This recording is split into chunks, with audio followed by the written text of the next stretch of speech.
Hi guys, so Nigel Farage uploaded this video on Sunday night where he talked about Brexit being in trouble, and it seems to be that Boris Johnson is responsible because he has replaced Dominic Cummings with people who don't believe in Brexit in a sense.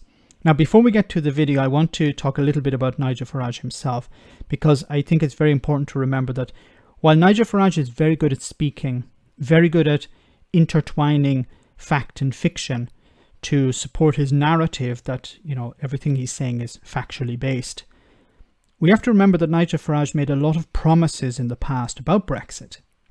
He said that Brexit, the UK would be able to basically have its cake and eat it. He said that we could have a Swiss-style deal, we could have a Norway-style deal, a Canada-style deal.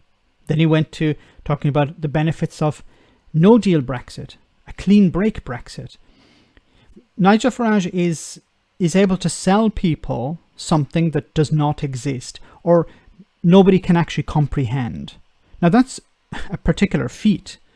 It's almost something to be respected. The idea that you can sell something that does not exist, cannot be comprehended. What I mean by this is that Nigel Farage and Boris Johnson as well sold the public Brexit as we're leaving the European Union. That's all you need to know. I've made the comparison before, the analogy of, I asked somebody to go and buy me a pizza. They come back with a picture of a pizza, and I said, well, that's not the pizza that I wanted. Or they come back with a pizza with pepperoni on it, and I said, that's not the pizza I wanted. Or with pineapple on it, that's not the pizza I want. Or they arrive back with a frozen pizza. You're starting to get the idea. If I don't tell people what I want, they can return with something and I will always find fault with it. And this is exactly what Nigel Farage has been doing in his entire career. Theresa May was about to present a Brexit and he wasn't happy with it. He said, that's not the one that people voted for. Nigel Farage then went on to criticize Boris Johnson for not delivering the type of Brexit that people voted for. There is no Brexit that people voted for. So it's very easy for Nigel Farage just to turn around and say, this isn't the Brexit that we voted for. This is his entire modus operandi. Criticize things for not being perfect because there was no instructions on how to actually deliver them in the first place. Everything that, even if Boris Johnson was to come back with, even if Boris Johnson was to ask Nigel Farage, tell me the type of Brexit you want, and Boris Johnson returned from Brussels with it, Nigel Farage would say, that's not the one that people voted for. He puts himself in a position where he's not going to be criticized, but he can criticize others. But let's get to the video. What a mess. And you can read today's newspapers and you can believe what you want to believe. But here are the facts. We're going through the biggest peacetime economic crisis in history. The clock is running down to the end of Brexit negotiations, and yet the girls and boys in Westminster are all busy playing games, all trying to stab each other in the back. Who are the winners? Well, tough to work out, but it does look like we now have a second queen. Carrie is now the second Queen of England. Isn't it interesting that Nigel has a problem? He's not saying it directly here, but he has a problem with Carrie, telling Boris Johnson what to do. Carrie, who's not elected, wasn't voted in by the public. He has a problem with her, but he didn't have a problem with Dominic Cummings whispering into Boris Johnson's ear, directing him on Brexit. Isn't that interesting? And clearly has the ear of Boris and is influencing policy in the most extraordinary way. Now look, Dominic Cummings, to be honest, I never liked the bloke. It wasn't just the scruffiness, it was the fact that he was actually pretty arrogant. I thought you would have liked him, Nigel. And was he a genius? No, not really a genius, but certainly bright. And see, this is what I'm talking about here. So yes, I agree. He was not a genius, but he was bright. He was very clever. He was able to convince people to vote against their own interests in the same way you were very good at convincing people to vote against their own interests. Because Every one of those slogans, I mean, take back control, for example. I remember UKIP first used that back in 1998. And everything he did in the referendum and in the very successful general election campaign, in which, of course, we stood aside in those Conservative seats, all of it came from the UKIP and Brexit Party playbook. And yet never at any point could he acknowledge that, because that really wouldn't fit the script of genius, would it? But he was bright enough to... Do we send some sour grapes here? recognise the things that we'd got right. And clearly, his entire career, his success, was based on Brexit. I'd have been quite happy. Exactly. Do you see the parallels here between yourself? You shouldn't really be criticising Dominic Cummings, because you're pretty much, cut from the same cloth. Happy for him to go on the 1st of January, for him to go and Lee Kane to go right now when no final decision has been made is bad news, because the Leavers are leaving Downing Street. So who's going to really influence Boris over the course of the next days and weeks? See, you think, and I speculated here when I said that Carrie may be influencing Boris Johnson, but there's no evidence to support that. There's no evidence to support the idea that Carrie would be influencing Boris Johnson on Brexit. We can speculate about it. We can actually speculate whether Dominic Cummings has really gone. He's left number 10. Does anyone truly imagine that he's not answering Boris Johnson's phone calls, or Boris Johnson isn't answering his calls? I think they're still in contact. Maybe it was an attempt to pacify the Conservative Party in some sense. But I think Nigel is trying to inject things that we don't know and surround it with things that we do know. And I say influence because the one thing we know about Boris Johnson, I know personally from trying to work with him, is he simply cannot make decisions. He's always worried about short-term unpopularity. A Margaret Thatcher or a Winston Churchill, he most certainly is not. Once again, I'm sorry to be interrupting, but yes, and he's correct here. Boris Johnson is always worried about, can I get over the line? But this is not something just limited to Boris Johnson. Theresa May was doing exactly the same things. She could have ignored the ERG and ploughed ahead with some type of Brexit deal. But she was always afraid of the ERG. She was always trying to pacify the ERG, trying to win their support, instead of reaching out to the opposition and ploughing forward with some sort of deal. And the big influences now, with Cummings gone, with Kane gone, well, of course it's going to be Queen Carrie. And Allegra Stratton, the new presswoman, the new boss of press. Now, she's on a personal level absolutely delightful. Used to write for The Guardian, used to work for the BBC, says she voted Leave. You don't believe somebody... You understand that Jeremy Corbyn voted to leave as well. Wouldn't be quite so sure. And these will now be the influences on Boris Johnson. If you add to that the likelihood that the duffer, Joe Biden, is going to become the next US president and has said already that our relationship with the USA will depend on how happy Brussels and Dublin are with a deal. It's not how happy they are, Nigel. It's whether it's not about the deal. The deal will be important, but the deal is not the deal breaker. The problem is what Boris Johnson is trying to include. It's not even what he's trying to include. It's what he's taking away from peace in Northern Ireland. How he's undermining peace by using this internal market bill. That's the problem. It's not whether Dublin are happy, whether Brussels are happy. This is what I'm talking about. He's injecting things that are not based on evidence, that are not true, and surrounding it with things that are true. You can see right now that Brexit is in great peril. Now, of course. Which Brexit, Nigel? What type of Brexit is in peril? Boris Johnson had a manifesto. In his manifesto, he said he'd get Brexit done. He said he'd get a deal. In January, he said he would get a deal. I reached out to Brexiteers. I pleaded with Brexiteers. I said, now the ball is in your court. Now it's your job to hold Boris Johnson to account. He has made a promise to get a deal. Now he's talking about walking away without a deal. And Brexiteers are happy with this. So Boris Johnson said at the beginning of the year, I'm going to get a deal. People voted for him. They gave him an 80-seat majority based on getting a deal. The oven-ready deal. Remember that. You know, stick it in the oven, gas mark 5. Now, suddenly, he's saying, I'm not going to get a deal, or there's a risk of not getting a deal. And there's no pressure from Brexiteers on him to respect his manifesto pledge.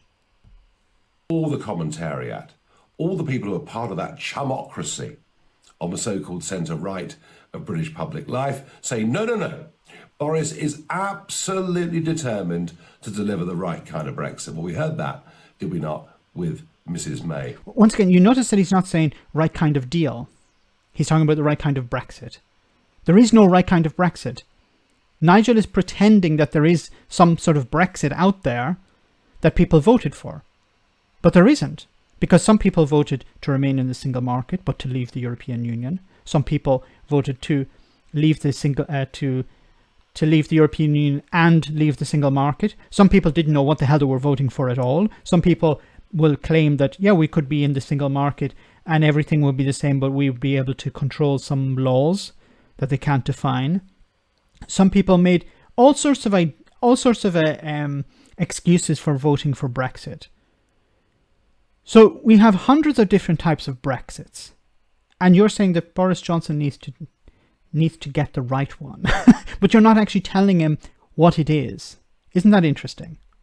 And I mentioned the chumocracy. Isn't it funny that the very same people, they can be lobbyists, they can be journalists, they can be politicians, and they're all completely interchangeable. We're beginning to see some of the PPE contracts that were given out to their mates. We're beginning to understand just how much public money has been given to Rupert Soames, his company Serco. He, of course, a grandson of Winston Churchill. And you begin to understand that the whole country is being run by this little tight-knit club of people.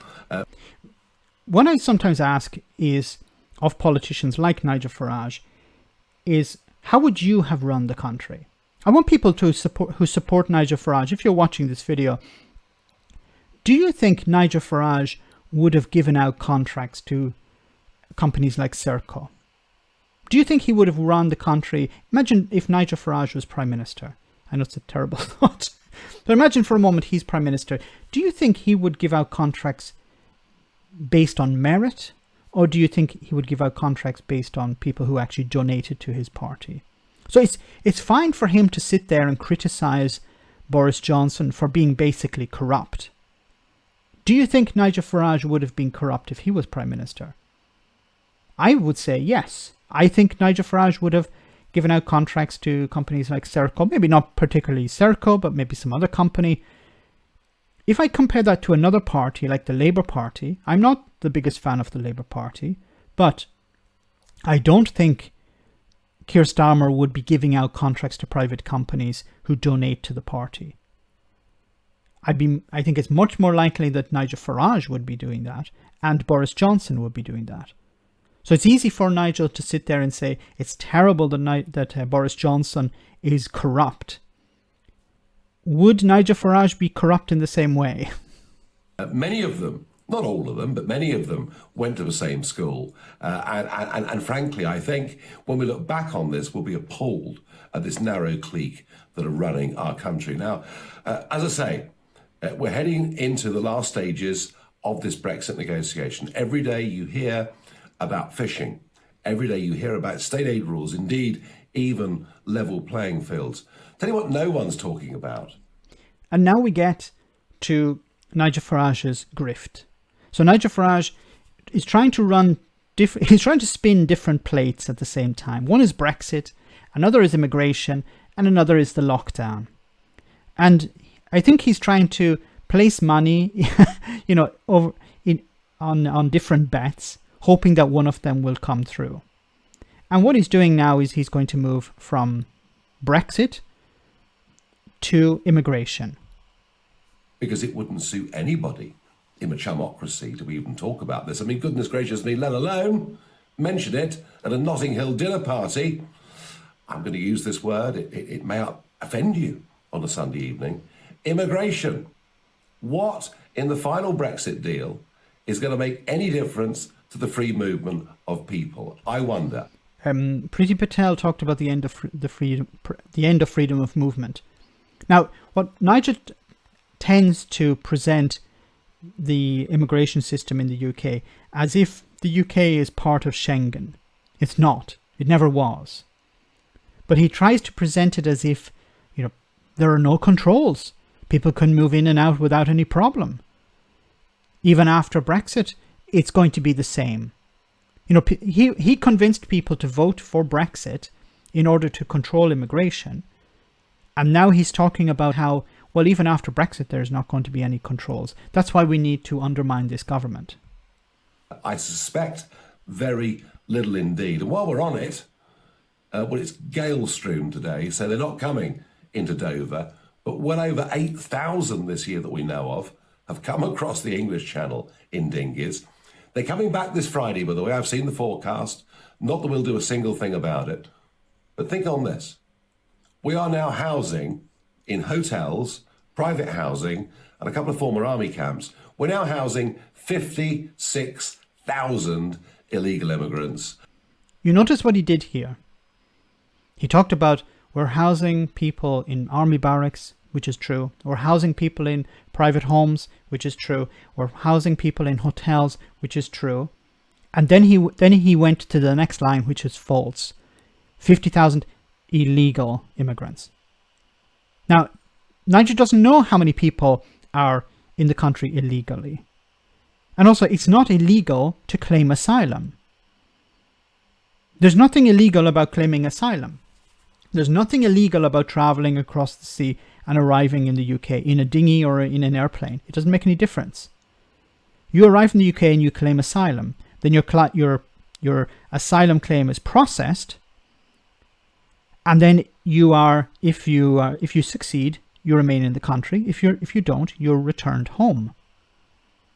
Now, when he's talking about illegal, he's talking about people who have a visa, or people who have claimed asylum, have been rejected, and then go on the run.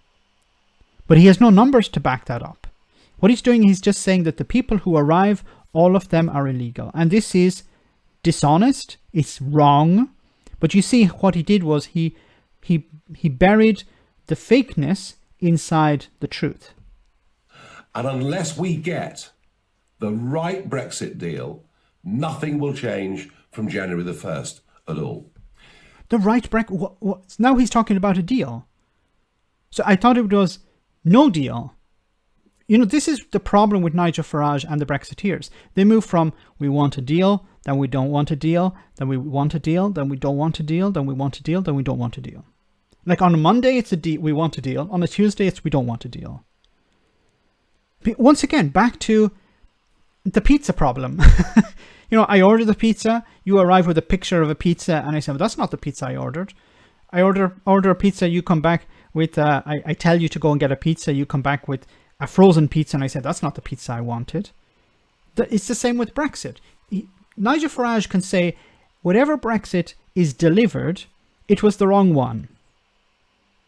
And he can criticize from the sidelines, and he can say, we need to hold the government to account because they didn't deliver the Brexit that people voted for.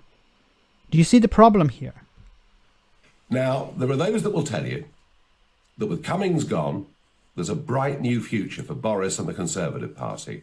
They're going to go green. There's a big green speech coming up this week from Boris.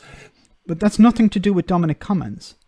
Boris Johnson was talking about environmental change, or supporting the environment, or investing in the environment, investing in green technology for years. Even when he was mayor of London, he was talking about it. This is not because Dominic Cummings has left.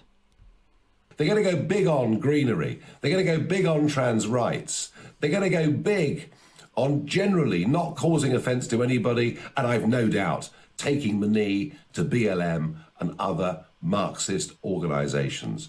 And here we get into the second grift. Well, the first grift, of course, is Brexit. The second grift is immigration. And now the third grift, which is the culture wars.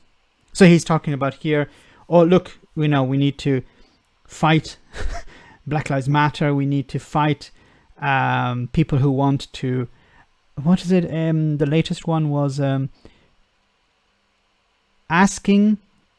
investigating whether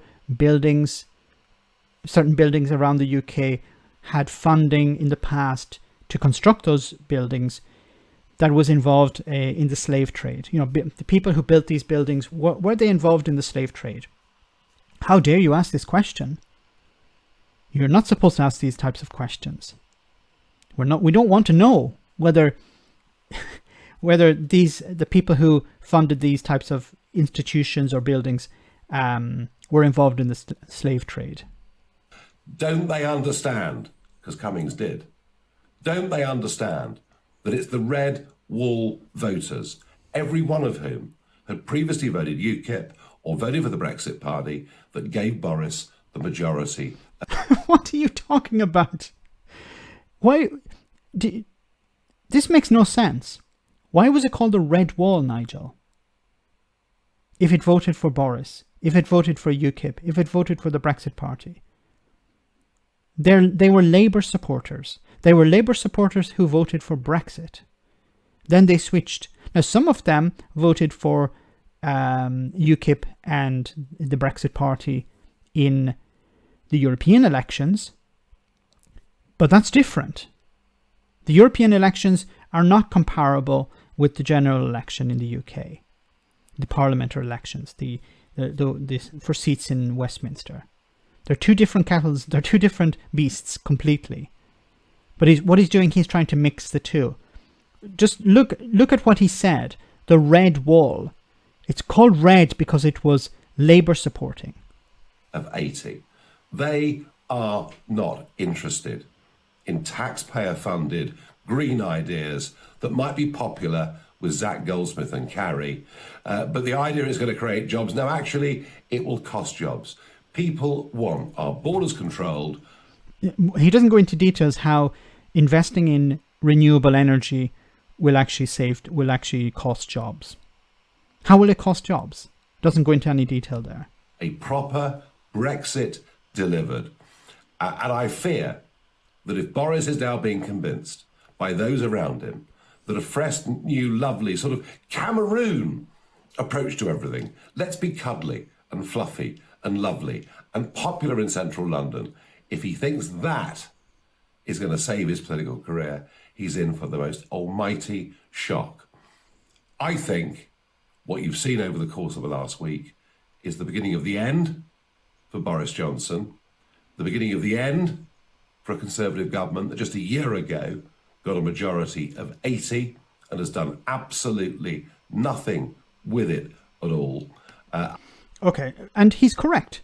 Boris Johnson is at the end of the road here. I've been saying this before. He's going to be removed. But Nigel is trying to present it as, see, I'm the one who called, I'm the Nostradamus here. I've made the prediction that Boris Johnson will be removed. That it's the end of the road for him. Because he didn't deliver the right Brexit.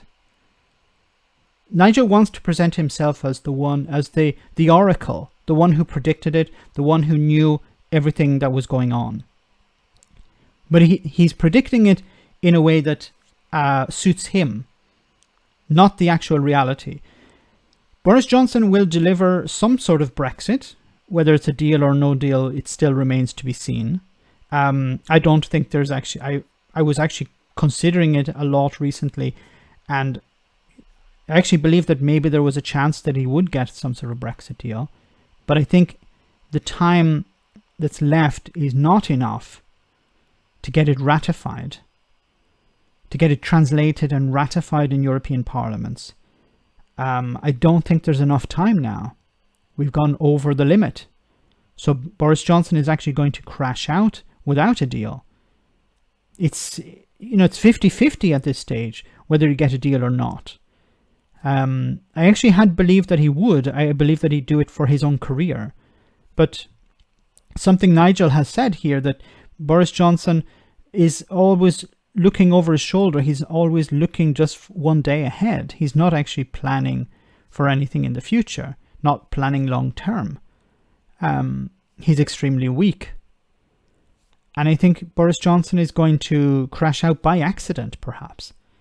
The clock has run. He looks at the clock and he says, oh, it's another 5 minutes. And Michel Barnier says, no, that clock has stopped 10 minutes ago. This is the sort of thing that's going to happen. And Boris will return without a deal. He'll try and sell the idea that, don't worry, it's okay. We can get through this. It will keep the ERG happy for a few days. But then the real crap will start to appear and Boris will be kicked out. But I think Boris is probably considering, well, I'm going to be kicked out either way. Now, if I were him, I would prefer to get a deal, because if I'm going to be kicked out, at least my legacy will be I got a deal, as opposed to my legacy being I got nothing.